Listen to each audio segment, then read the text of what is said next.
I know where it is, but maybe break time. Declaration, get it out. Don't want it. Then you can sign the declaration and read back.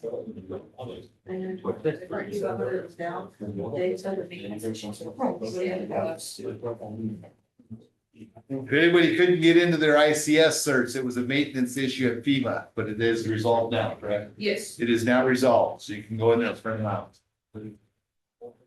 Any questions? Welcome to COS EMT. Glad to see you remediating with us. I wasn't that hard on you today, was I?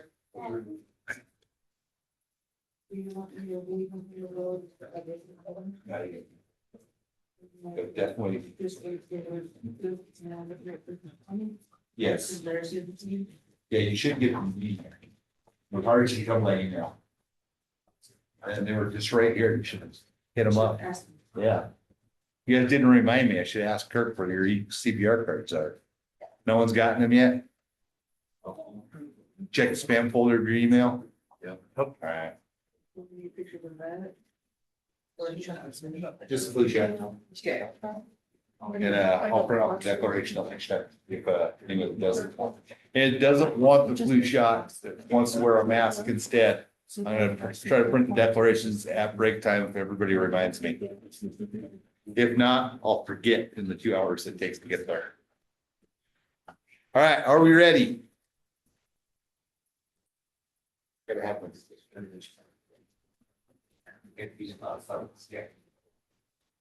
All right, medical terminology. You cannot pass the test if you do not understand medical terminology. This takes big words that look big, complicated, and scary, and it breaks them down into little words to make it easier to understand. Questions before we start? All right. Top of the day. Safety always comes first. The scene is not safe if you become injured. In the minimum you've done is doubled the number of patients. If there was only one patient, now there's two. That's twice as many patients. Don't become a victim. Always be safe, not injure yourself, your team, or your patient more. Any questions? All right. What we're going to learn about understanding the purpose of medical terminology. Know the four components that comprise the medical term. And know the directional terms based on the medical terms. So this is how you dissect a medical word. You're going to have the root, which is the foundation, the prefix, which comes before the root, the suffix, which comes after the root, and then anyone that's watched Wheel of Fortune knows you have to buy a vowel, put it all together. Right now, nobody knows who that is. All right, showing my age. So roots the meaning, like cardi means heart. It's all based off Latin. Hepa means liver. Nephra means kidney. Thoracic means chest. You have to know these things. Any questions so far?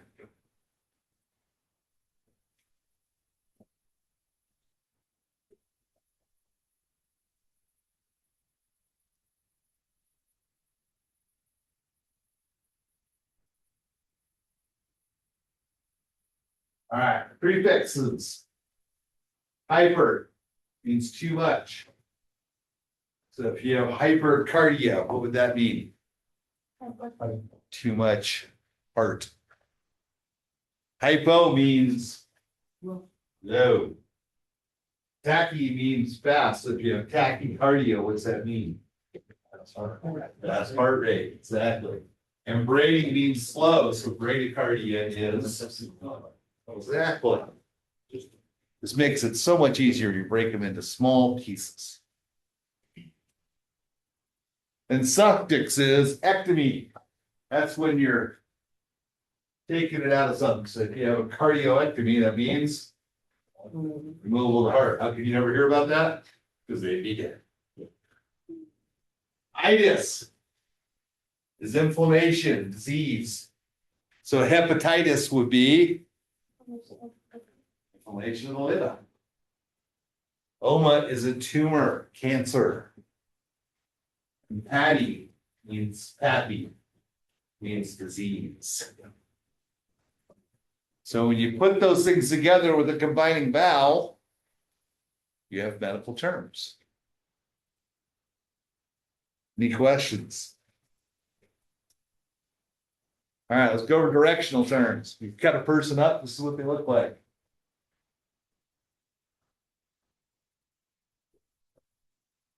That is your medial line. If you turn sideways, you cut yourself in half. That's your maxillary line. So lateral is away from the midline, medial is towards the midline. Superior is up, inferior is down. On your extremities, distal is away from the trunk, proximal is towards the trunk. Any questions? Right is the patient's right, left is the patient's left. If you're looking at them, it's the opposite. It's the same if you're standing behind them. Any questions? Yes. What was superficial? Oh, sorry, I left that out. Superficial means barely penetrating the skin. Deep means it went deep into the body. It's for penetration. Yes. With distal and proximal, Yes. like, you have the elbow, something's distal from the wrist. How do you where do you go off of to The trunk. trunk? Okay. So like the elbow is distal to the shoulder. Okay. The elbow is proximal to the wrist. Make sense? All right, ventral, that's the belly or the front side, also known as anterior. Dorsal, that's the back, like the dorsal fin of a shark, it's on its back. Anterior is the front of the person, posterior is the back of the person. Any questions?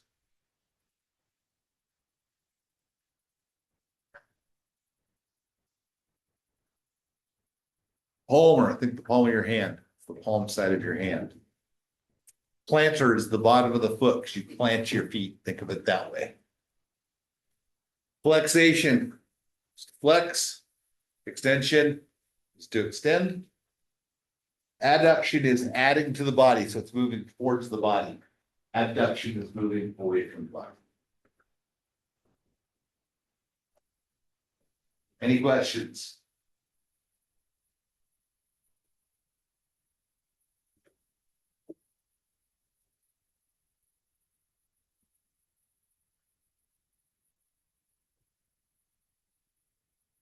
Pictures explains it better than I can explain it. Any questions?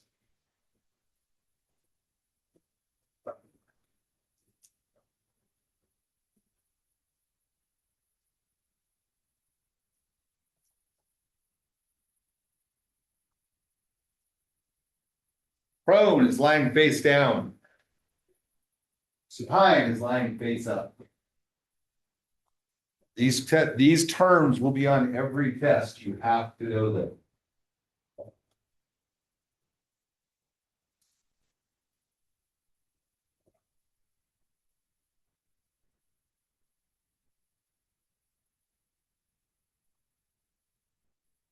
Any questions?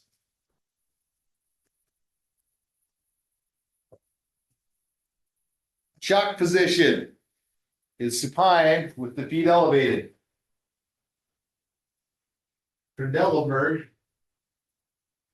is head down, feet up. And then guy sitting on the gurney there in the semi-sitting position, that's semi-fowlers. And they're sitting in a high position, that's high fowlers. They're sitting just above supine, their head slightly raised. That's low.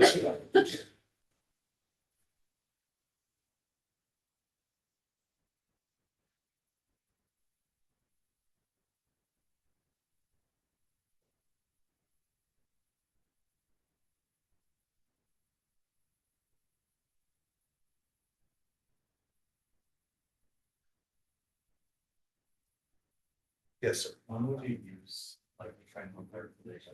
Someone that has no blood pressure, there's no blood going to their brain. Extreme emergencies. Okay. Paramedics might use it or physicians might use it. If they don't have any vascular access, they're trying to get an IV in. And then they'll go for an external jugular veins, they'll tip them upside down so all the blood runs to the head and then gorges the veins, makes it easier to hit. Any questions? A little EMS history, did you guys know that in ancient Rome, the paramedics called IVs spores? Probably be on a test. Anyway, just trivia. All right. Abbreviations and symbols. Pages 163 to 171. The end. All right, that's it. Chapter 5. That's all we're doing today. Just kidding. We're going to jump forward. Any questions on medical terminology? What does hypertension mean?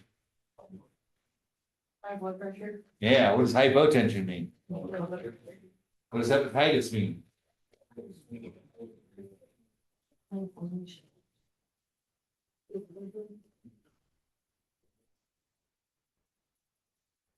All right, let's go over the human body. Anatomy.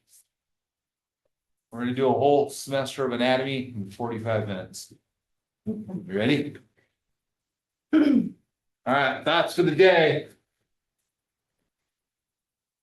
Understanding the past is critically important in making the best choices on how and where to move forward. Understanding the past is important, but living in the past prevents you from growing and moving forward. Growth and opportunity are for moving forward, not staying in the past. You're going to make mistakes and bad choices because you are a human. The action, the choices you make after the mistake is what makes or breaks you. You can choose to continue to take the same actions and choices and have a pattern of failure, or you can choose to learn from them, move forward, and grow from them. Understanding the past is critically important in making the best choices for the future of how to move forward and how to improve. It's okay to make mistakes. It's not okay to have a pattern of the same mistakes. Any questions? All right. The skeletal system. Most popular person at the Halloween party. Gives the body form. It protects your vital organs. Has 206 bones if you haven't had them removed. And it acts as a framework so the muscles can work so you can have movement of your body. Any questions about the skeletal system?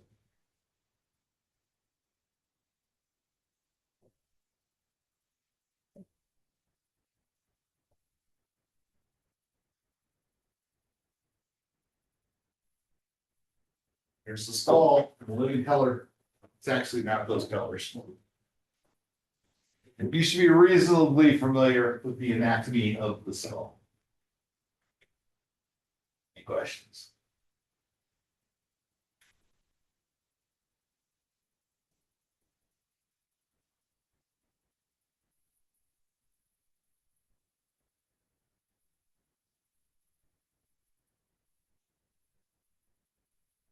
Took a bandsaw and cut a human in half for a cadaver. That's exactly what it looks like. That's what they did. See the oropharynx, the nasopharynx. That's the brainstem, the medulla oblongata, cerebrum, cerebellum's right there. Spinal cord, cervical vertebrae. Pretty cool stuff, eh? Any questions? So I showed you the pictures so you guys don't have the desire to go out and cut someone in half. You're welcome. Important structures of the neck you need to know. The carotid arteries, the thyroid cartilage, the cricoid cartilage, and the cricoid membrane are important. There will be test questions. Same with the trachea. Any questions? I noticed those two blue things are the jugular veins. They didn't label. I'm not sure why. I didn't draw the picture. I don't draw well. Any questions? All right, spinal column. So you will be expected to know the unique name of every vertebrae in the spinal column, and will be tested on it. Every one of those vertebrae, all 29 of them, all have a unique individual name. You will be expected to know each one of them by name. Are you ready to learn what their names are? The first one, which is right at the base of your skull, that one right there, its name is C1. The one next to it, right below it, its name is C2. The next one below that, its name is C3. The one below that has a very explosive personality. Its name is C4. Want to know what the next one's name is? Anyone want to take a guess? C5. And then C6 and C7. And then the thoracic vertebrae, the first one, thoracic vertebrae, it's called C8. No, just kidding. It's called T1. That was wrong, Devin. Get tired of these jokes? T2, T3, and it goes in order all the way down to T12, which is the last one, right there. Then your lumbar vertebrae start. First one's L1, L2, L3, L4, L5. Then your sacrum, which is fused together, S1 through 4. Then your coccyx is your tailbone. Any questions about the unique individual names of each vertebrae in the spinal column? Now, some things you should personally know about these are C1 through 7 and L1 through 5 are the most susceptible to damage because they also have the most range of motion. Run your that, and you can do a hula hoop with your hips. But the thoracic are pretty well protected because T1 through T12 also have all 12 of your posterior ribs attached to them. So they're a little more stable, but they also don't have the flexibility of your cervical and your lumbar. Any questions? Next slide. And if you bandsaw someone, you can see the spinal cord does not have a whole lot of room. If you break these vertebrae and cut it, you get paralyzed. Or if you smash the entire spinal column and you crush the cord to begin bleeding this pressure, it will also kill the spinal cord. That's how you end up with paralysis. Any questions? Yes. Why do we label the tailbone as like a separate spinal column? Why not just make it like a sacrum? I don't know. It's not fair. That's a good question. I don't know.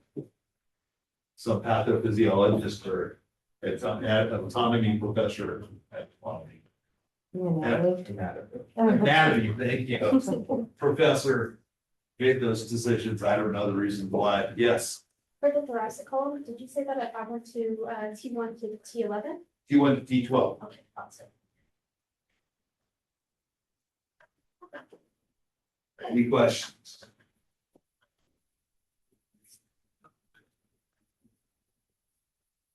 The spinal column, that's what it looks like in an MRI. All right, so there's your thorax. So your anterior thorax consists of your clavicles, your sternum. Your first 6 ribs are attached to it anteriorly. On the posterior side, so I was talking about, this is the reason why T1 through T12 are so well protected. It's got all of your posterior ribs attached to it. Any questions?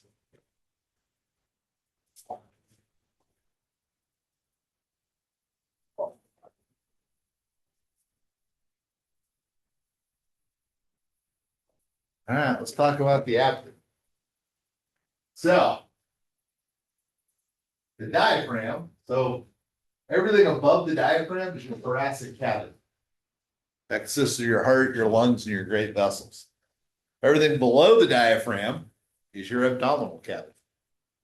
We divide the abdominal cavity into 4 quadrants. Right in the middle of your belly button. So the upper right is the right upper quadrant. That's on the patient, not you looking at it. Be on your left side if you're looking. Then the lower one's the right lower, left upper, left lower. Pretty simple stuff. There's solid organs inside your cavity, abdominal cavity, and there are hollow organs inside your abdominal cavity.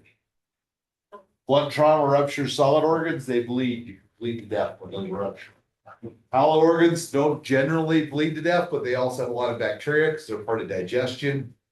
And you'll probably get really sick and get peritonitis, which will then develop into septic shock. You die a few days later in ICU. A very slow, painful death. It's true. I don't know why you think that's funny, but it's true. Any questions? You just bleed to death quicker if you rupture a solid organ. Any questions about the abdominal quadrants? All right, pelvis, this is important. Pelvis is one of the strongest bones in the body. It's solid, it's thick, and it protects really, really well. It's hard to break a pelvis. You gotta go work really, really hard to break a pelvis, but it's doable. Especially if you get ejected from a vehicle and land on baby to lose miles an hour. Or have a car roll over you or a tree fall on you. So the big problem with breaking a pelvis is you got two, well, actually more than two, major vessels. So the descending aorta comes down, breaks into your femoral arteries, and your inferior vena cava and your femoral veins go right through the pelvis. So when these bones break, they break in rigid chunks and they can slice either one of those arteries or one of those veins. You can bleed out literally in minutes. Broken pelvises are a big deal. That's important because you're going to learn a lot about those and skills and later on when we start going over trauma. Any questions?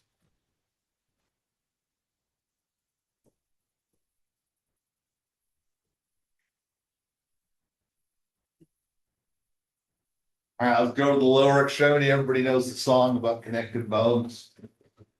So the hip actually isn't a bone, it's a joint. For the proximal femur goes into the pelvis, and the head of the proximal femur actually sits inside the pelvis. That's a ball joint, meaning that it can rotate 360 degrees, whereas an hinge joint can only go 90 degrees. So in your femur, it's one of your proximal long bones. That goes down to the knee, which is a hinge joint.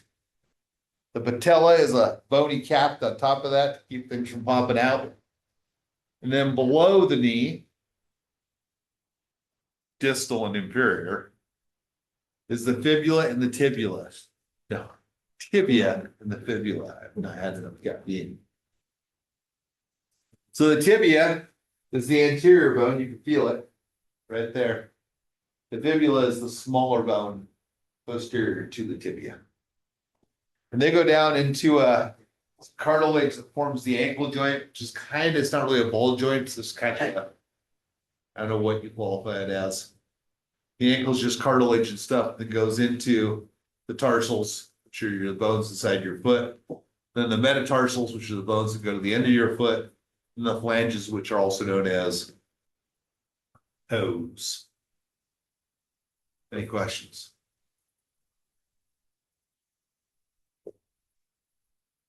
Upper extremity. Clavicle and the scapula come together, and the head of the humerus goes into that. That makes your shoulder joint. AC.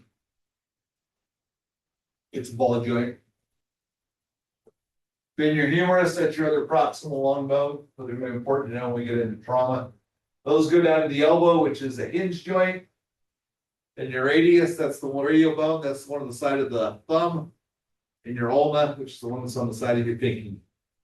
That goes down to your wrist, which is kind of like the ankle. It's a bunch of cartilage. It's technically a ball joint. It's not really. Then that goes into metacarpals. And then the flanges, also known as pingas.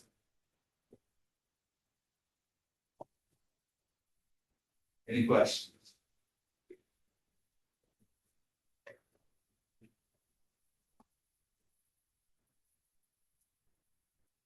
No questions, huh?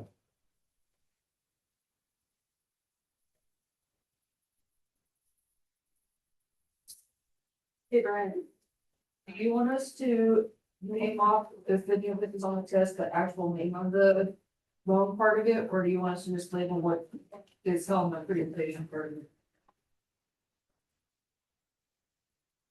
All the tests will all be labeled questions like that. They'll all be multiple guess.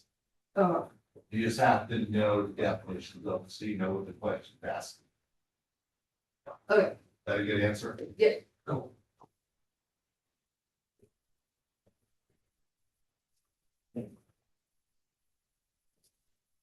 So again, you have ball joints, hinge joints. Ball joints go 360, hinge joints go 90. Any questions?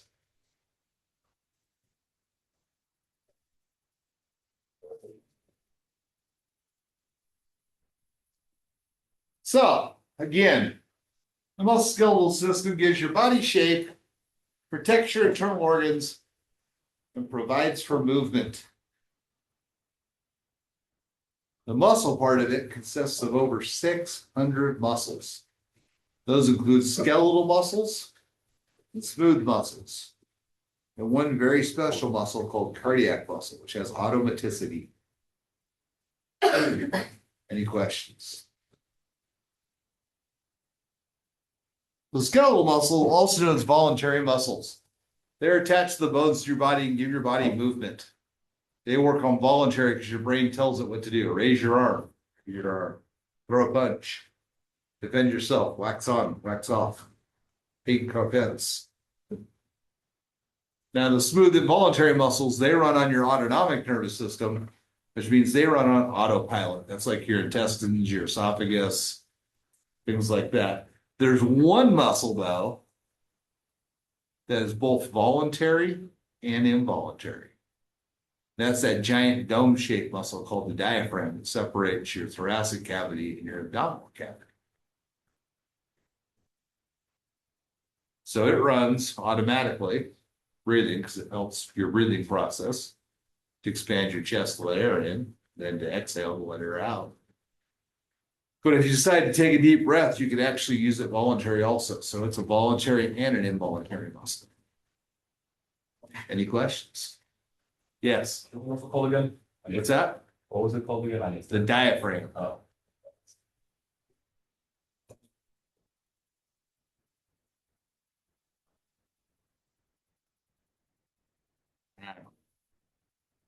Moving on. And then we have cardiac muscle, which is its own animal. It's an involuntary muscle, has its own dedicated blood supply, and it's its own electrical generation system. However, it also is the least tolerant muscle to the loss of oxygenated blood. It does not do well with that oxygenated blood. It can only last minutes. Any questions? That's your entire heart.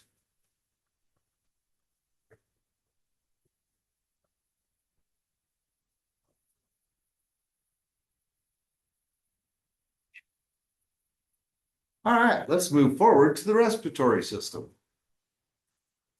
That is the basic anatomy of the respiratory system. It starts in the nasal and oropharynx. Goes down to the epiglottis, which is where it divides from the esophagus and the airway. The epiglottis,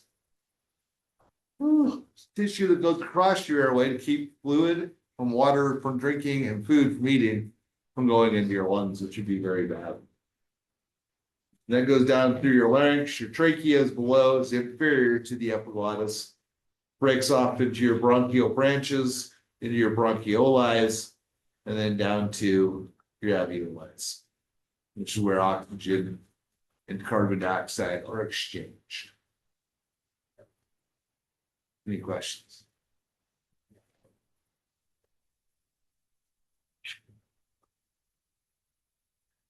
No questions on the respiratory system, eh? So ventilation, this will be a test question, is the process of moving air from outside the body to inside the body, and then moving air from inside the body back outside the body after gas exchange is done. So how does that work? So this is how it works. When you get carbon dioxide in your blood, which is a certain level, carbon dioxide, there's a trigger in your brainstem, also known as the medulla oblongata. Anybody that's seen The Water Boy knows what that's all about. See that. Anyway, so when your medulla oblongata says, oh man, carbon dioxide is getting too high, we need to breathe, it sends a signal to your diaphragm and your intercostal muscles to contract. So when they contract, it pulls your rib cage and your thoracic cavity out, and it creates less than atmospheric pressure. So air from the atmosphere then rushes in and equalizes that pressure. The air goes in, oxygen goes in, exchanges at the alveolar level of carbon dioxide. Then your diaphragm and your intercostal muscles relax. That creates greater than atmospheric pressure, and you blow out the carbon dioxide. And that's how the breathing process works. Any questions?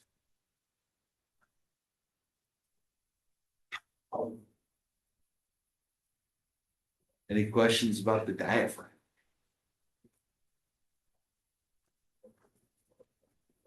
You want to hear a cool story about something you probably never thought of? So when you were little, you fell off the monkey bars or got knocked down or tripped over the sidewalk and hit your chest, you got knocked around, getting the wind knocked out of you. Terrifying. So when you get the wind knocked out of you, that's a diaphragmatic spasm. And as you notice, as an adult, you don't get the wind knocked out of you as much. Still hurts. You go, oof, oof, oof. But you can still breathe a little bit. It's not nearly as terrifying. The reason why that is children have not developed intercostal muscles yet to help expand the rib cage. They're strictly diaphragmatic breathers. So when their diaphragm goes into spasm, they can't breathe.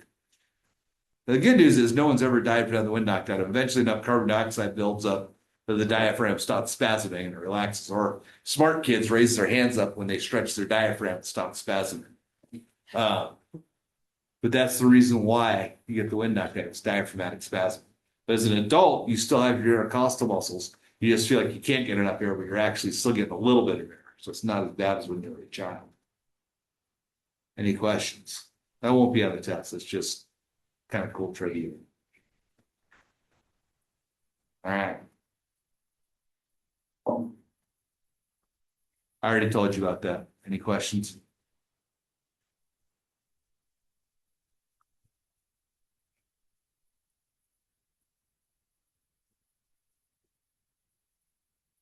Next slide.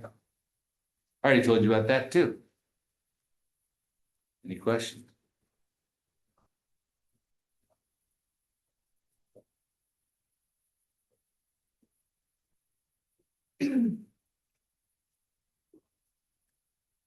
All right. So respiration is the exchanging of oxygens in the lung tissue at the alveolar level.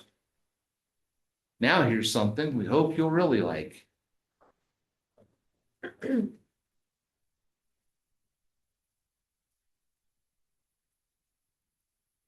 Pulmonary ventilation, commonly referred to as breathing, is the process of air flowing in and out of the lungs during inspiration and expiration.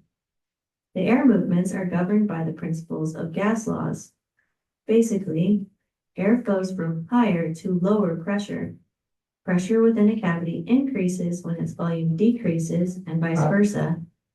Volume of a given amount of gas increases with increased temperature. At rest, in between breaths, the pressure inside the lungs, or intrapulmonary pressure, equals the pressure outside of the body, or atmospheric pressure.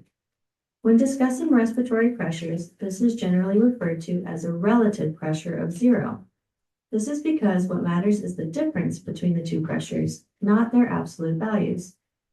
Thus, a negative pressure is a pressure below atmospheric, while a positive pressure is above atmospheric. The lungs are covered in a double-layer membrane, which forms a thin space surrounding the lungs called the pleural cavity. The pressure within the pleural cavity, or intrapleural pressure, is normally negative. This negative pressure acts like a suction to keep the lungs inflated. If this becomes zero, such as in the case of pneumothorax, when the chest wall is punctured and the pleural cavity has the same pressure as the outside air, the lung would collapse. Pulmonary ventilation is achieved by rhythmically changing the volume of the thoracic cavity. During inspiration, the diaphragm and the external intercostal muscles contract, expanding the thoracic cavity and the lungs. This increase in volume results in a decrease in pressure, causing outside air to flow in. Another factor that helps to inflate the lungs is the warming of the inhaled air. This effect is most notable on a cool day when the temperature outside is significantly lower. The inhaled air increases in volume as it warms up inside the body and inflates the lungs, further facilitating inhalation. While inspiration requires muscular contraction and hence energy expenditure, expiration during quiet breathing is a passive process. As the diaphragm returns to its original position and the muscles relax, thoracic and lung volumes decrease and pressures increase, pushing air out of the lungs. Quiet expiration relies therefore on the elasticity of the lungs and ribcage, their ability to spring back to the original dimensions. Conditions that reduce pulmonary elasticity, such as emphysema, can cause difficulty exhaling. Deep breathing requires more forceful contractions of the diaphragm, intercostal muscles, and involves additional muscles to produce larger changes in the thoracic volume. Deep expiration, unlike quiet expiration, is an active process. Another factor that affects ventilation is the resistance to airflow, which exists within the lung tissues and in the airways. Lung compliance refers to the ease with which the lungs expand. Healthy lungs normally have high compliance, low resistance, like a thin balloon, easy to inflate. Lung compliance is reduced when the lungs become stiff in conditions that cause scarring of tissues or fibrosis. In this case, the lung turns into a thick balloon, harder to inflate. Diseases that narrow the airways, such as asthma, increase resistance, making it harder to breathe. The airways may also dilate or constrict in response to various factors. For example, parasympathetic stimulation and histamine typically narrow the bronchioles, increase resistance, and decrease airflow, while epinephrine, a hormone released during exercises, dilates bronchioles and thereby increases Fight or airflow. flight? Any questions?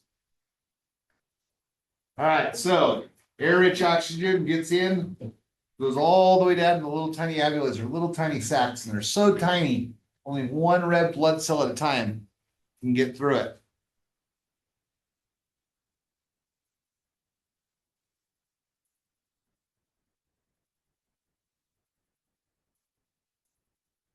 Any questions?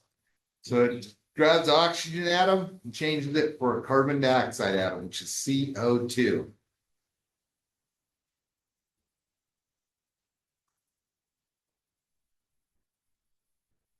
Any questions?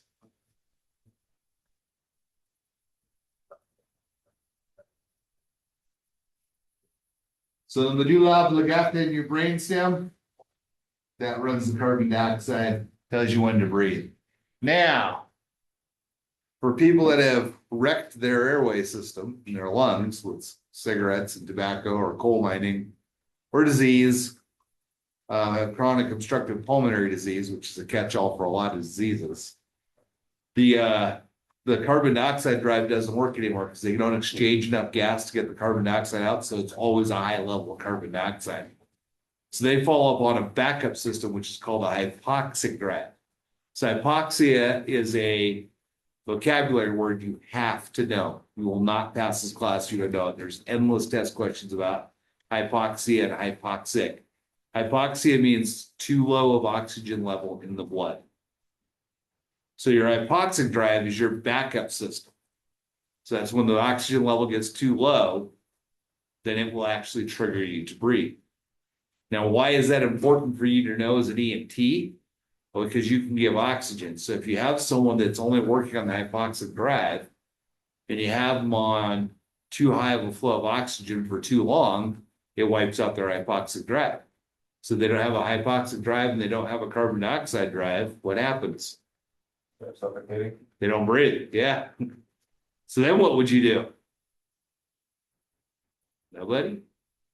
Pretty hard. Yeah, you BVM. You breathe for them. Just like you do for anyone that stopped breathing. Any questions? All right. Normal characteristics of breathing. If you look around this room, everyone, including me for once, is breathing normally. Good rhythm, normal rate and depth, good skin color, equal rise and fetch, equal that UVA, equal rise and fall of the chest. Not struggling to breathe, no accessory muscles in their clavicles and neck. You don't see them struggling to breathe. That's normal breathing. You should pay attention to it, so that when you see someone that's not normally breathing, you'll know it. Those are the general respiratory rates under normal circumstances for adults, children, those little tiny things they call infants.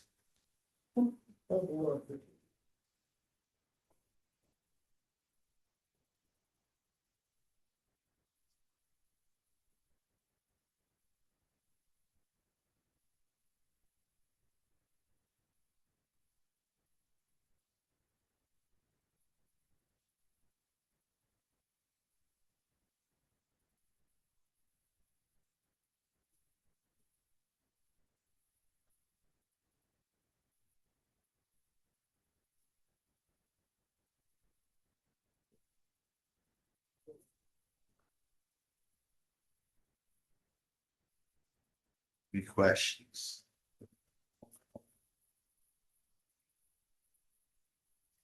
So recognizing inadequate breathing, that's part of your ABCs, what you learned Tuesday night.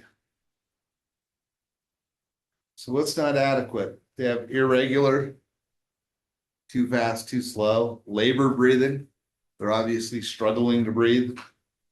You can see muscles in their neck, their clavicles, trying to get that maximum chest expansion. You can actually see accessory muscles trying to stretch the thorax as much as possible. They start turning pale and blue. Their skin's cold to the touch and wet. And too fast or too slow of a respiratory rate. Those are all signs of inadequate breathing. Faster you breathe, the lower the tidal volume. You can't get the full expansion. So sometimes you breathe so fast, you don't get enough air exchange. Any questions?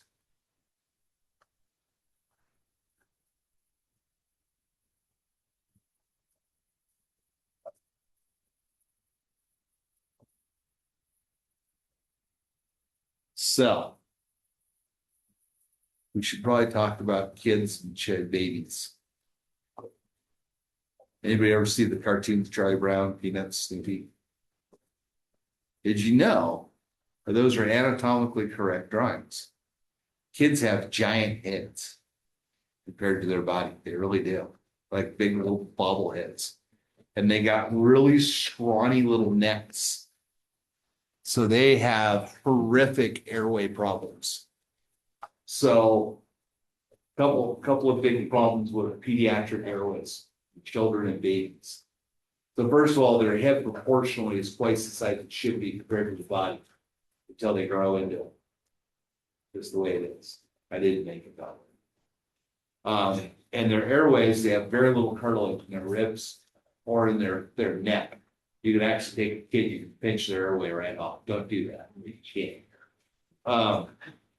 Very soft airways. They're also more anterior. They're up closer. And their tongue, because their head's so big, their tongue is disproportionately bigger. So most kids do fine with that. Problems come when they're unconscious and they're not supporting their own airways, which they fall on their back. So the head is so big, it actually moves the airway, closes it, that giant, great big tongue inside the mouth. And they have a little soft airway anyways, they can't really do much about it.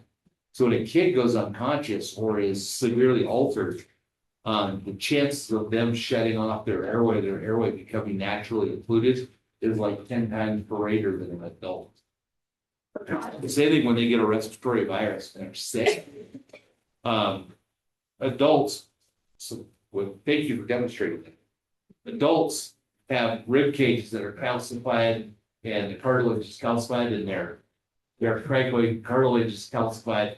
So we can take our diaphragm and get big airway pressure and cough and just hack that gross phlegm right out of our lungs.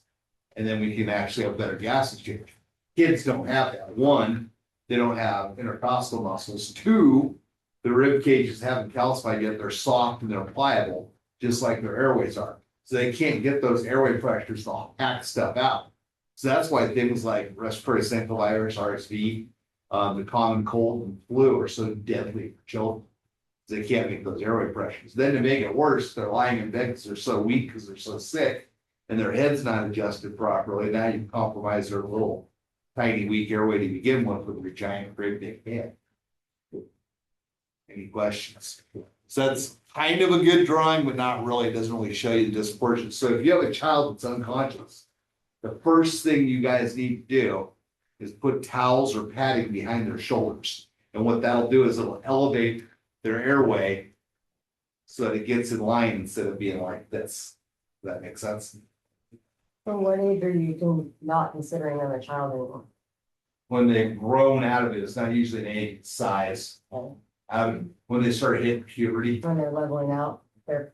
when the rib cage starts getting tough, and they actually start having muscles in the rib cage and their throat actually starts to calcify. I mean, it just depends. Some kids develop so much earlier than others. Yeah. It just depends on their, like I said, as you get experience as an EMT, you'll figure it out. When you're doing your patient assessment, you'll feel the calcified ribs instead of a soft squishy rib cage. Any questions? And you'll look at them. You'll see that their body is in more proportion with their head. But when their head's still bigger than their little tiny body, that's gonna be a problem for an airway. Any questions?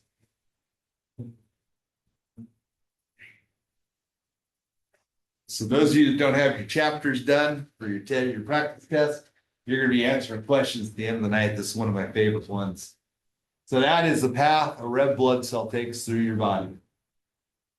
And you need to know all of it, because there will be test questions on all of it. So if you're a little red blood cell, you need oxygen because you just burned your oxygen and glucose in a cell. You're going to travel back through a vein to a bigger vein that'll eventually go to, if you're below the heart, the inferior vena cava, and if you're above the heart, the superior vena cava. The inferior and superior vena cava will come together and go into the right atrium, which is where your circulatory system begins for the heart. Then when they go to the right atrium, they're going to go through the tricuspid valve to get to the right ventricle. Then they're going to travel through the pulmonary valve into the pulmonary artery. And the pulmonary artery is going to take that little red blood cell down to the lungs, where it's going to break off into the tiny pulmonary arteries inside the lungs, down to the alveoli, where it's going to dump off the carbon dioxide and grab a fresh oxygen atom. Then it's going to leave the lungs to the pulmonary vein, which is going to take it all the way up to the left atrium. Then it's going to go through the mitral valve to the left ventricle, then out the aortic valve to the aorta, which is the largest artery in the body, which is going to take it down to the smaller arteries and back down to the cells, exchange it for a carbon dioxide atom, start the whole process over. You guys need to know that anatomy, the valves, the chambers, the veins, the arteries. There will be test questions. Thought I had a video. And then we'll go over this when we go over cardiac emergencies. One test question you might see though is the first arteries that come off the aorta are the coronary arteries. The heart reperfuses itself first. Coronary arteries go to the heart. So as soon as the blood comes out of the left ventricle, goes the artery, immediately goes back and gets oxygenated blood to the heart because it's the most intolerant of losing oxygenated blood. There it is. Now you're suddenly, you're really like, what? I was just in here the other night. Man, I'm not gonna make it. I just wanna watch the video. So what you're looking at is one of the most amazing organs in your body. This is the human heart. And it's shown with all the vessels on it, and you can see the vessels coming into it and out of it. But the heart at its core is a pump. And this pump is why we call it the hardest working organ in our body, because it starts pumping blood from the point where you're a little fetus, maybe about 8 weeks old, all the way until you're done. And so this organ, I think it'd be really cool to look at in a little bit more detail, but it's hard to do that looking just at the outside. So what I did is I actually drew what it might look like on the inside. So let me actually just show you that now. And we'll follow the path of blood through the heart using this diagram. Let me start with a little picture in the corner. So let's say we have a person here, and this is their face, this is their neck. I'm going to draw their arms, and they have in the middle of their chest their heart. And so the whole goal is to make sure that blood from all parts of their body, including their legs, can make its way back to the heart, first of all, and then get pumped back out to the body. So blood is going to come up from this arm, let's say, and dump into there, and the same on this side. And it's going to come from their head. And all three sources, the two arms and the head, are going to come together into one big vein. And that's going to be dumping into the top of the heart. And then separately, you've got veins from the legs, meeting up with veins from the belly, coming into another opening into the heart. So that's how the blood gets back to the heart. And anytime I mention the word vein, I just want you to make sure you think of blood going towards the heart. Towards the heart. Now, if blood is going towards the heart, then after the blood is pumped by the heart, it's going to have to go out to the heart, right? It's going to have to go away from the heart. So that's the aorta. The aorta actually has a little arch like that, and we call it the aortic arch. And it sends off one vessel to the arm, one vessel up this way, a vessel over this way, and then this arch kind of goes down, down, down, and splits like that. So this is kind of a simplified version of it. But you can see how there are definitely some parallels between how the veins and the arteries are set up. And arteries, so anytime I mention the word artery, I want you to think of blood going away from the heart. And an easy way to remember that is that they both start with the letter A. So going to our big diagram now, we can see that blood coming in this way and blood coming in this way is ending up at the same spot. It's going to end up at the, actually maybe I'll draw it here, is ending up at the right atrium. Right atrium. That's just the name of the chamber that the blood ends up in. And it came into the right atrium from a giant vessel up top called the superior vena cava. And this is a vein, of course, because it's bringing blood towards the heart. And down here, the inferior vena cava. Inferior vena cava. So these are the two directions that blood is going to be flowing. And once blood is in the right atrium, it's going to head down into the right ventricle. So this is the right ventricle down here. This is the second chamber of the heart. And it gets there by passing through a valve. And this valve and all valves in the heart are basically there to keep blood moving in the right direction. So it doesn't go in the backwards direction. So this valve is called the tricuspid valve. Tricuspid valve. And it's called that because it's basically got three little flaps. That's why they call it tri. And I know you can only see two in my drawing, and that's just because my drawing is not perfect. And it's hard to show kind of a flap coming out at you, but you can imagine it. So blood goes into the right ventricle, and where does it go next? Well, after that, it's going to go this way. It's going to go into this vessel, and it's going to split. But before it goes there, it has to pass through another valve. So this is a valve right here called a pulmonary valve. Pulmonary valve. And it gives you a clue as to where things are going to go next, right? Because the word pulmonary means lungs. And so if this is my lung on this side, This is my left lung, and this is my right lung on this side. Then these vessels, and I'll let you try to guess what they would be called. These vessels, this would be my, make sure I get my right and left straight. This is my left pulmonary artery. And I hesitated there just to make sure you got that because it's taking blood away from the heart. And this is my right pulmonary artery. So this is my right and left pulmonary artery. And so blood goes now into my lungs, right? These are the lungs that are kind of nestled into my thorax where my heart is sitting, goes into my lungs.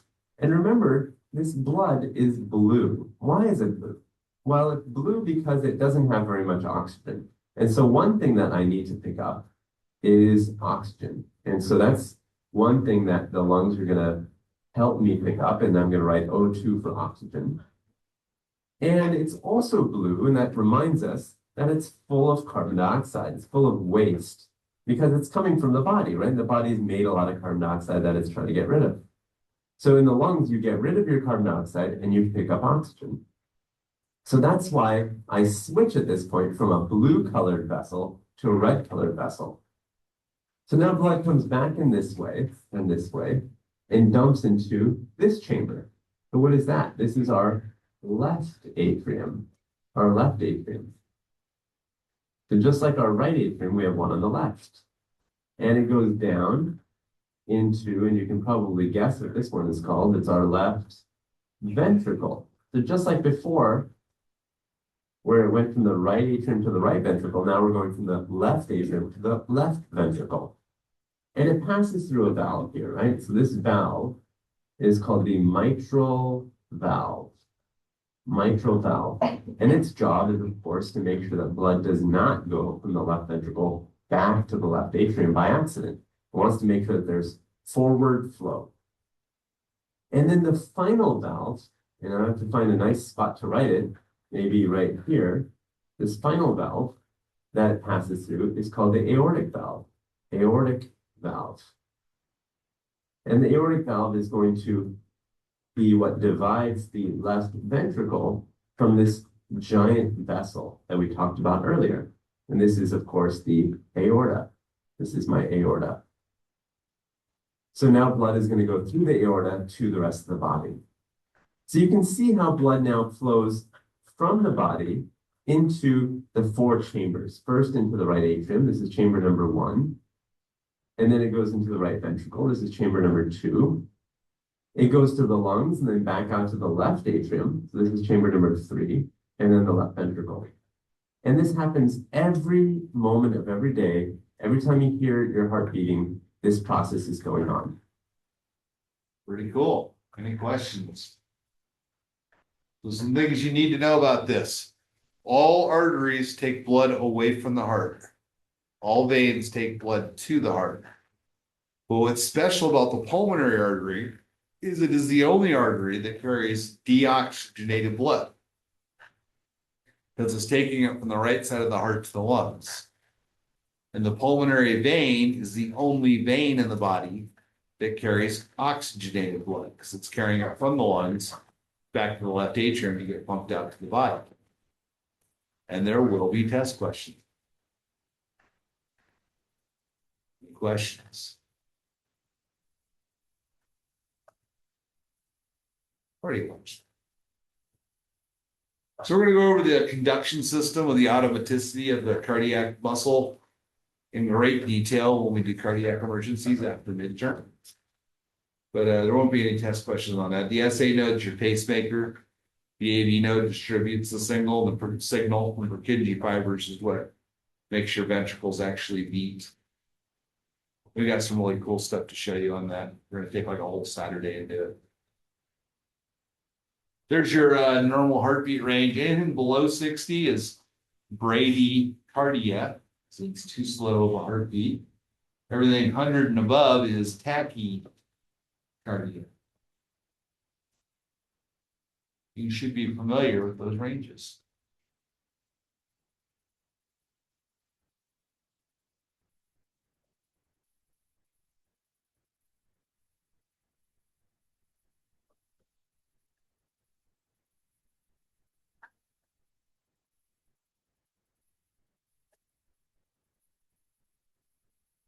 questions?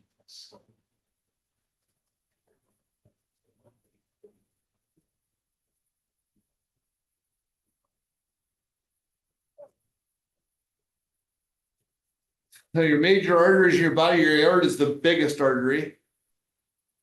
Your pulmonary is a big one too. So is your carotid, and your femoral, and your brachial. Brachial is what confuses the arm. Femoral confuses your leg, and radial.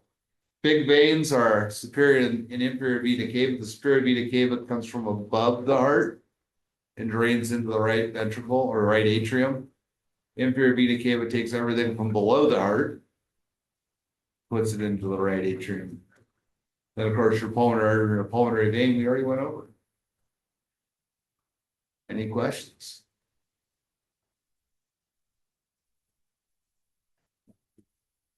So will also be a test question. There's 4 components of blood.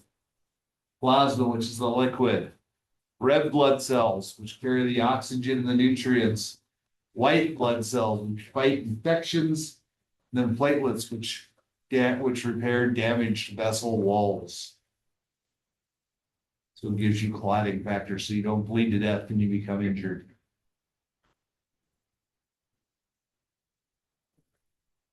Any questions on the 4 components of blood?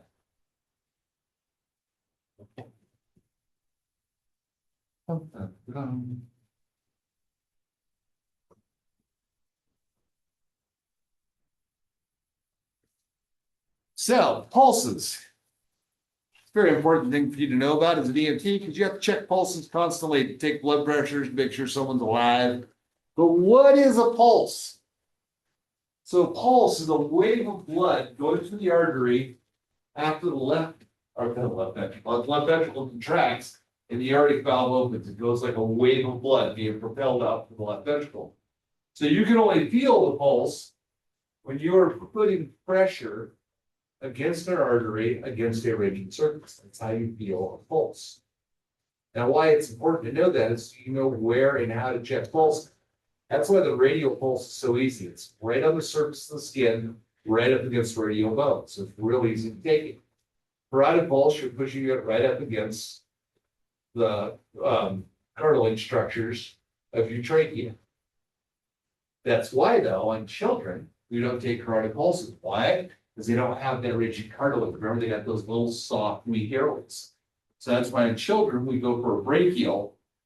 By feeling the brachial pulse, we're pushing it up against the humerus. Any questions? If you push too hard, you won't feel the pulse, so just shut off the blood flow. Any questions?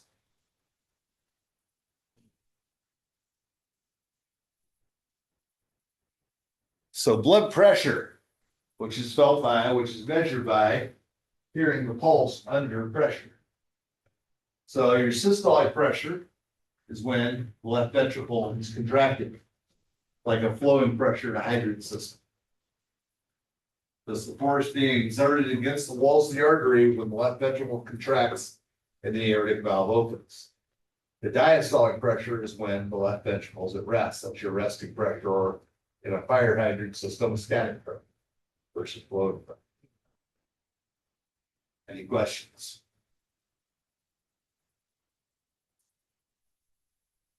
If you do not have adequate blood pressure to get oxygen and nutrients to every cell of the body, that is inadequate perfusion.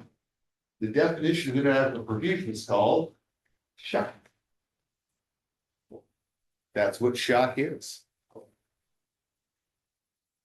Any questions?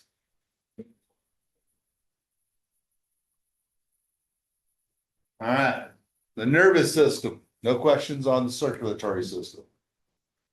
All right, the nervous system. That's what runs your body. So it's divided into 2 sections. You have the voluntary, you can tell you things what to do, and the involuntary, which runs all your vegetative functions, like breathing, digestion, heart rate, all those things. Hormones. So your voluntary system is called the somatic, and your involuntary is called the autonomic nervous system. Then the autonomic nervous system is divided again in two more sections.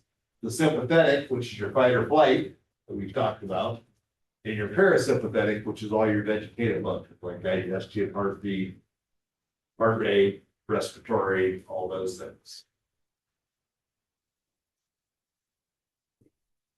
Any questions?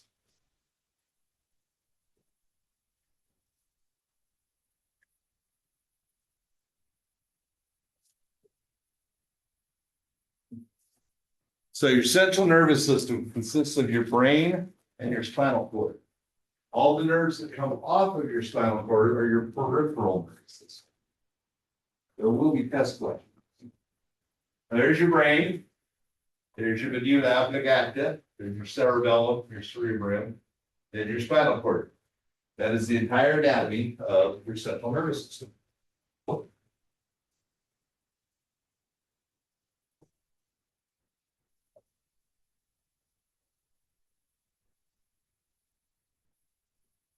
What did you say about the spinal cord again? I apologize. I don't know what I said. No.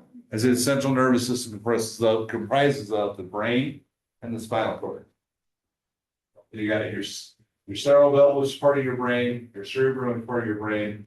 At the top of the spinal cord, you got the medulla oblongata, which is the brain stem. Then it goes down the spinal cord. That's your central nervous system. Then your peripheral nerves are the ones that come off of your spinal cord. That's probably what I said.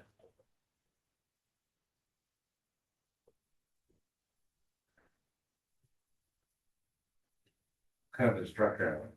Did you explain what you saw at spinal cord? What did I say about spinal cord? You're on autopilot. Yeah, At maybe. this point, a little bit. Part for the course, eh? Yeah.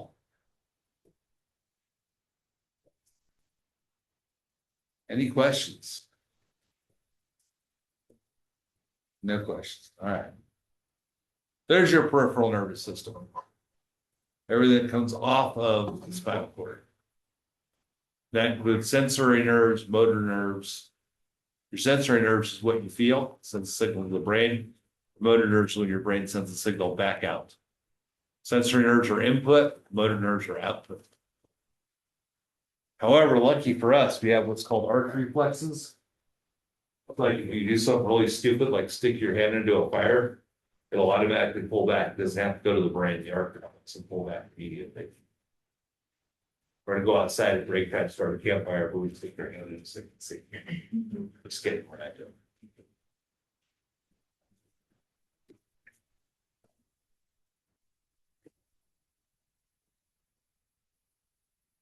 Any questions?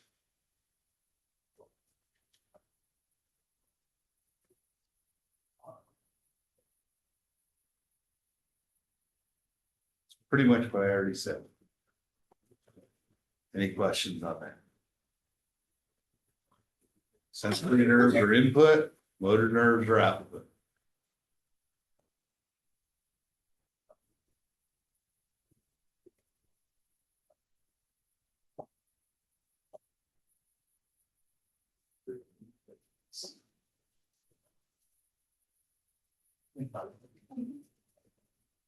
Any questions? All right, skin. One of the most important organs in the body. Can't live without it. Protects you from endless bacteria and viruses. It regulates your body temperature. And it's the end point of all your sensory nerves. You have input to the brain.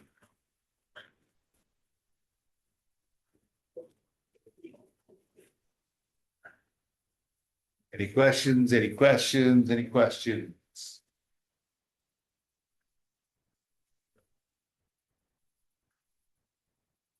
That's what it looks like. Any questions? All right, the endocrine system. That's extremely complicated. That's all of your glands that secrete hormones that regulate every function of your body. Now, there's like, I don't know, 6 or 8 glands. I can't remember exactly how many, but there's one that you really have to know about for EMT class. So we're going to go over that after midterm.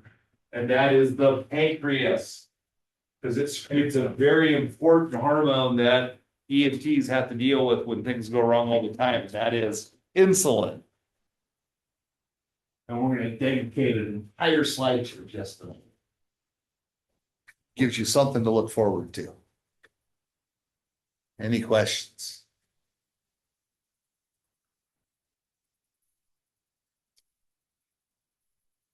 It was 7. I said 6 to 8. I was pretty close. It was right in the middle. Those are your endocrine glands.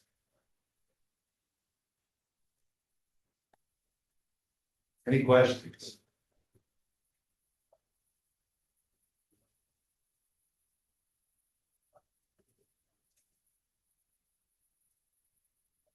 Looks like there's something good in there.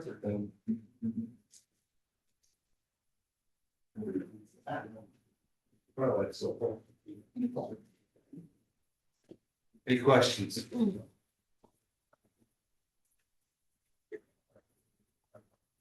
All right, your digestive system. This is how you get nutrients and hydration into your body. We're gonna take it from the beginning to the end. I mean, literally the end. So it goes into your mouth. Your salivary glands produce saliva, which helps break down food. Passes through your oropharynx, your epiglottis blocks it from going into your airway, so it goes down the esophagus, which then takes to the stomach, and your pancreas and your liver secrete digestive enzymes to break it down into a mush. And then bile ducts also help do that, put bile through. And then it'll empty from your stomach into your small intestine. We'll take the hydration and the nutrients out, put it directly into your bloodstream to get to the cells. And then what's left over that it doesn't need will dump into the large intestine and make stool. And your appendix, if something's contaminated or very bad for you, your appendix will release enzymes to kill bacteria. And then what's not used in that stool will be passed out your rectum. There's the cliff notes of digestive system. Any questions?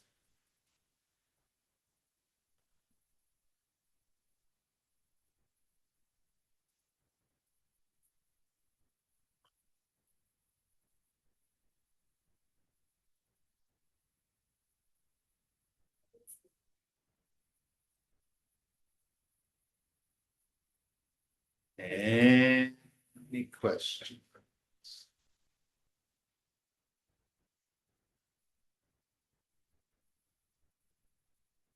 All right, urinary system. So that takes out from the fluid, the hydration. Takes out all the toxins, hydrogen ions, etc.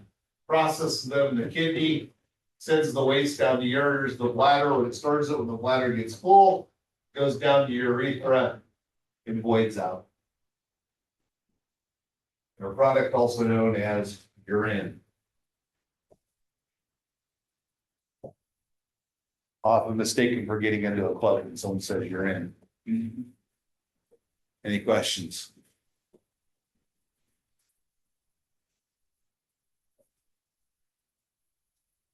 Male reproductive system, you should have gotten that in 8th grade. Any questions? You have to be familiar with the anatomy, same with the female reproductive system. Any questions? All right. How many liters of blood are in an adult? Nobody knows. Nobody read their chapter before class tonight. Wait, no, we're ahead. Sorry, never mind. I'll shut up. It's 6. I already know the answer. I've taken this class once or twice. All right. The bronchus divides into smaller bronchioles, but the terminal end, the bronchioles of these smaller passages form what? You remember? Gold star. You arrive at the scene of a CPR in progress. The patient's family states they have a do not resuscitate order, which is an advanced directive. on file at the patient's private doctor's office, and they would like CPR to stop. Due to it not being with the patient's wish, due to it not being the patient's wish to have CPR. They do not have a copy on scene. What do? Do you just believe them? Well, you can contact base hospital direction. Because you can get a base hospital physician to give you an order to not resuscitate, you'd be okay. So that's not a bad answer. Continue CPR and transport. It's a good answer. It's probably the best answer. C, stop CPR, believe we know that's not right. So B is probably the best answer. Or D, ask, it doesn't matter if it's a TNR or a living. Well, it's a TNR, it doesn't matter, they don't have it, so it doesn't matter. What's better, A or B? Yeah, it's probably B for the test. It is. All right, that's the end. I don't think that sign's there anymore. People kept stealing it. Who's the guy? That you? What's that? Who's the guy? Is that you? Hey, does that look like me? 30 years ago, maybe. All right, let's do another one. Because believe me, this is most. So, in all transparency, they make me teach this. Personally, I think this is the most ridiculous presentation of the EMT class. This is to teach you that people are born, they grow, they age, and they die. Because none of you knew that before. It does. There's a few points though that are important to EMT, but it's this is probably my least favorite presentation. So let's just get it over with. I didn't even do thoughts for the day. So describe the major physiological changes from infant through adulthood. So I should just make an AI video and just let it play.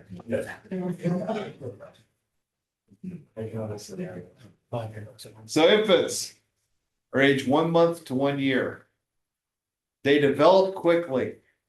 Any questions about infants? And technically from birth to 30 days, that's called neonatal. But they left that out. Infants. There's your vital sign range. And their blood pressure is generally right in correspondence with their weight. Most children, when they're neonates, are 6 to 8 pounds. They gain about 30 grams a day if you feed them. And if you feed them appropriately, their weight should triple within the first year. Cardiovascular is kind of cool. So when before they're born, when they're a fetus still, they're using mom's blood for the placenta, which is really cool. And when they go through the birth canal, that changes the valves and they go to their own, switch over to their own circulatory system. That's kind of a cool physiology. I should find a video for you. Any questions? And their lungs are very fragile. They've got no ribs are there, but they're soft. There's only the diaphragm. There's no intercostal muscles. They got that weak little airway. It's anterior with a big old bobble head. Any questions? Yes. What's the best way to lay born that? On the side usually, or preferably if you can put padding behind their shoulders. I mean, most kids, if they're not unconscious, they should be able to adjust their own. Actually, infants can. They don't have the muscle coordination to do it. But yeah, it's never a good idea to let a child, even if it vomits and then it chokes on it, can't maintain its airway. Yeah. I always put my kids on the side. Or I'd hang them upside down by their feet before I went to bed. Just easier. Just kidding, I didn't do that. That was somebody go to the deed. And the EMT instructor said. The fontanelles are important to know about. So the fontanelles is their skull, which isn't fused yet. It's actually 4 floating plates, which is how they get through the birth canal. It's how the head squishes and get through there. And they don't actually, the cartilage doesn't fuse together until they're almost a year old to a year and a half. But the good news for EMTs on that is when you walk in, you see a baby that's less than 18 months old, you'll know if it's dehydrated because they'll actually have the fontanelles when they get dehydrated, there's no cerebral spinal fluid's low. So the fontanelles will actually sink. And so they'll have a dent in their forehead. Looks like somebody hit it with a golf ball. So yeah, you can see right when you walk to the door, it's like, oh, you're dispatched to a sick child. You walk to the door, it's like, that kid's dehydrated. They'll go, how do you know? It's like, look at that. Any questions? Should bring pictures. It's like, can I take a picture? You can't, yeah, it's not gonna work. Get lost. Any questions about the fontanelles? All right. Toddlers and preschoolers, this is when they start being able to walk and can get themselves in all kinds of trouble. 1 to 3 years old. There's their vital signs.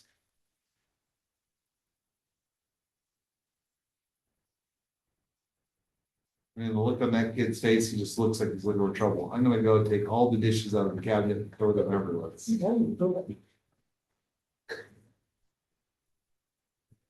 Any questions? Infants and children, I know that's where they get temperature respiratory.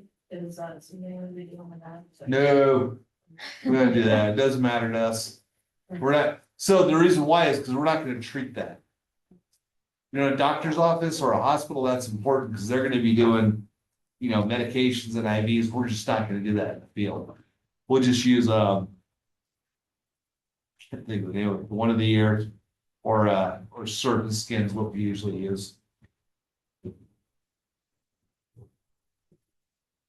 then we get the preschoolers. Think they know everything.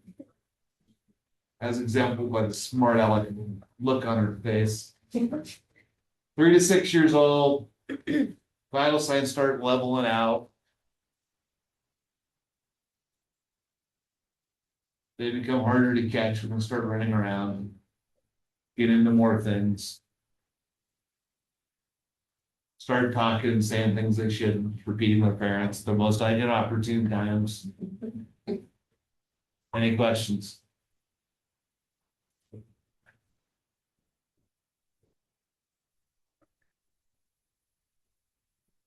Most of them become potty trained until they're 21 and start drinking when they lose that. But, any questions? Learn to speak and express themselves, master language, start playing games with other kids. Understand consequences to actions.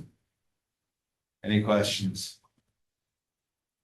All right, that moves us on to the next phase. School age kids. This is when the parents send them away. 6 to 12 years old. Vital signs start becoming more like adulthood. They start actually growing into their bodies. Airways are a little more protected. Still not good though. Head's still way bigger than the body.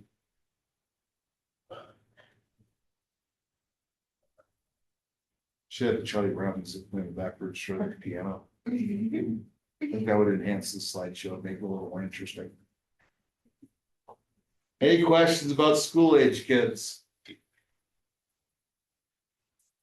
Start getting their adult teeth.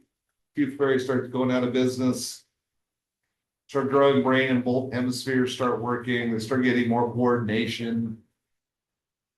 Start having reasoning. Really understanding consequences of actions. Start developing peer groups. Kids are mean. Actually, when it comes to peer groups, they're terrible to each other. Any questions? They're almost as bad as adults on social media. Look, this little kind of parents are not. Self-concept, self-esteem starts getting developed. Any questions about school-age kids? And then the big problems, teenagers. Teenagers have the highest survivability rate in structured predators. Never in your life after your teens will you be able to get out of a burning building as quickly and as agile with the agility that you get as a teenager. 12 to 18 years old. start having the same vital signs as adults. Probably be the best health you'll ever be in your life. And the smartest, because you'll know everything. Now you're not laughing at those jokes, huh? Must be teenagers. Reproductive systems, puberty starts. Any questions? And they get acne. Good punishment.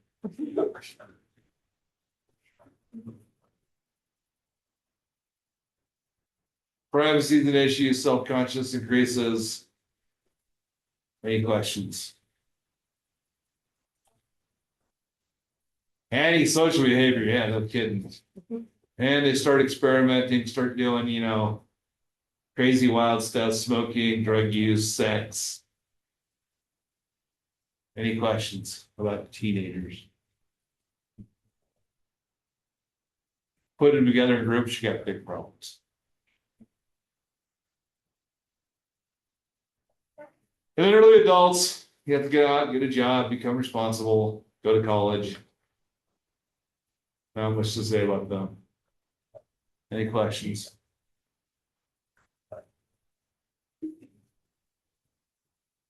Should be functioning at an optional level.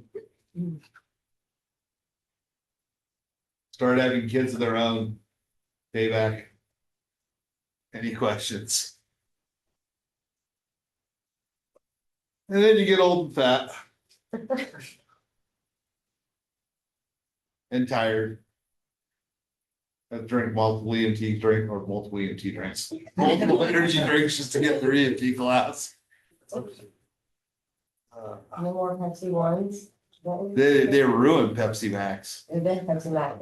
Yeah, they took all the caffeine, the guarana out of it, and just made it like a fancy diet I used to be able Pepsi. to bribe you with those. It's useless.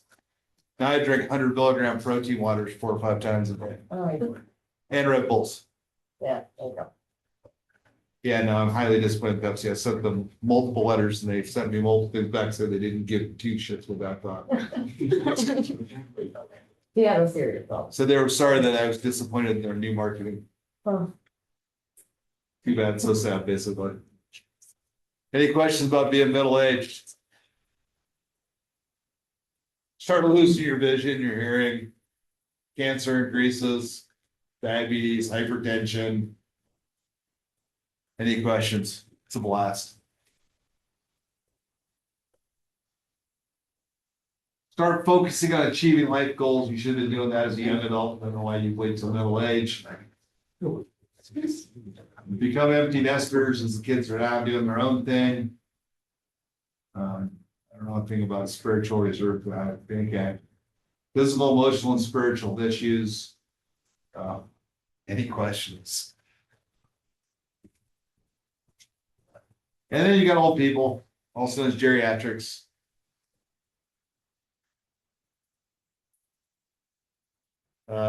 Thanks to our billion-dollar pharmaceutical industry, life expectancy keeps going up. Not uncommon to live well into your 80s or 90s now.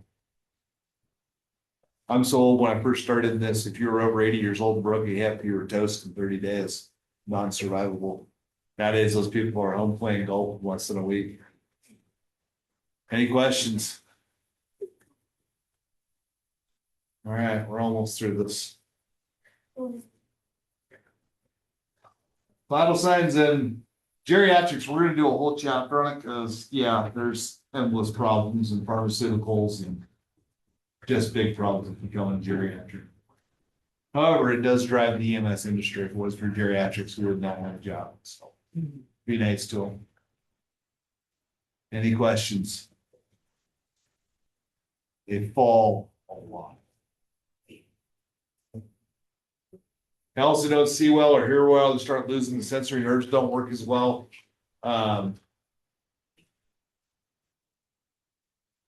Hearing loss is 4 times more common than vision loss. Everybody hear that? What? Exactly.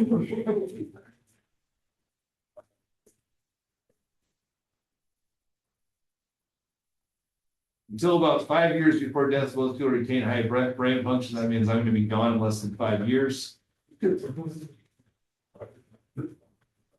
19 out of every 20 elderly people live at home out of the place they would live. I guess in a nursing home. Yeah.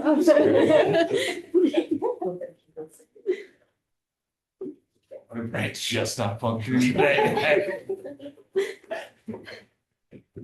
And you don't make as much money because you can't work as much, so you have financial limitations. Unless you're lucky enough to get a greeter at Walmart job. Yeah, they're working stuff. Any questions? All right. I don't think we really have time to get into, what's the next one? Lifting and moving patients. Yeah, we don't have time to get, but I'll show you the first video, which is really fun. Of what not to do. So we'll start this Monday night after the exam. I do want you guys to watch this video though. So this is a real video. This is not AI. This actually happened. And this is what I truly want none of you to become. Okay, so my brother said me that he worked for 3 guards. It's also one of my favorite videos in the EMT class. So. Paramedic, guard. Yeah, that's why. I had an EMT, this wouldn't have happened. Still tricky. So it's very hard. And it doesn't say very much about these paramedics, but it's their arguing over the door. Leave the door open, someone will take care of it. It's gonna Load your patient. Yeah, so they watch. I mean, I'm just shocked that it's kind of been done. Oh, no. Oh, it gets much worse. What else could go wrong? Maybe a car. Oh, my God. Oh, and they forgot to strap him in. They didn't put the belts on him. That's a lot. It's real. And that person said, No, maybe, oh, he's got the match or something and. No one would leave him, I don't know. that is just a case. Oh, they got Not abandonment, gross negligence. Did they have a duty to act? Yes. Did they have a breach of duty? Were there damages? Were the damages caused by their breach of duty? That is gross negligence. This is everything I don't want you to become. He may have gotten money, but it's probably like 95. Always hating someone. Give it to his adherents. Get the executive suite at the skilled nursing facility. Yeah, right? You guys want to watch it again? You got time. I mean, all they had to do was load the patient to the ambulance, strap him to the gurney, and then go fix the door. Leave the door alone.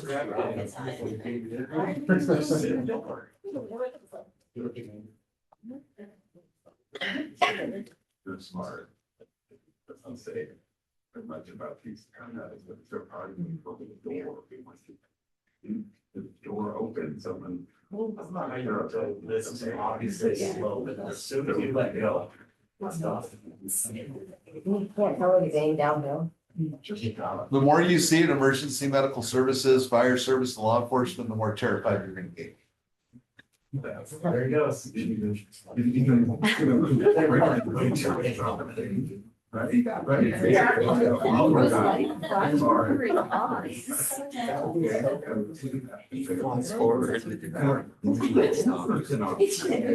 comes off that gurney like he's an Olympic pole vaulter.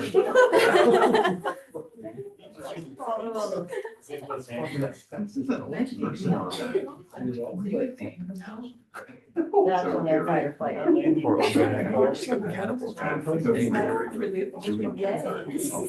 I mean, he'd have been safer in a shopping cart, so at least had rails in there.